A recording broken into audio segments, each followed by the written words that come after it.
رسول کی بیٹیوں کی چادریں چھیننے والا غاصب تخت پہ بیٹھ کے کہتا ہے پردہ کرو،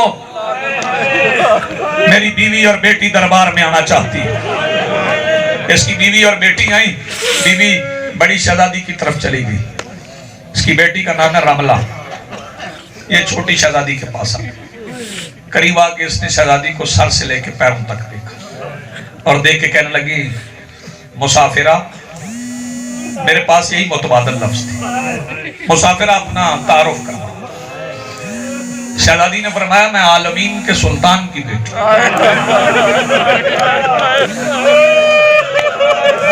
میں عالمین کے سلطان کی بیٹی۔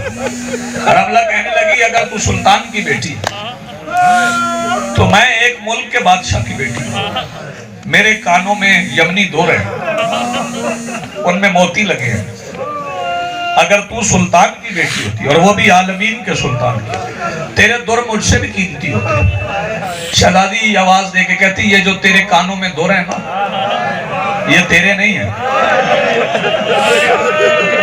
یہ دور تیرے نہیں، یہ دور میرے ہیں، یہ دور مجھے عید کے دن بابا نے دیے تھے۔ رملہ کہتی اچھا یہ آپ کے دور گم ہو گئے؟ جس کی شے گم ہو جائے پھر وہ نشانی بتاتا اور واپس لے لیتا، اگر دور آپ کے ہیں تو نشانی بتائیں اور واپس لے لیں۔ میری شہزادی فرماتی ہے اچھا میں نشانی بتاؤں؟ دور اتار کے دیکھ، اگر ان پہ لہو لگا ہے تو میرے ہیں، اگر لہو نہیں تو پھر تیرے ہیں۔ اس نے دور اتارے، ہتھیلی پہ رکھے اور دیکھ کے رونے لگی، کہنے لگی عجیب خون ہے، میری ماں نے کئی بار دھویا ہے ان دونوں کو، لیکن یہ خون خشک نہیں ہوتا، یہ خون ختم نہیں ہوتا، چونکہ اب نشانی مل گئی، ان پر لہو لگا ہے تو یہ شہزادی دور آپ کے ہوئے، آپ پہن لیں۔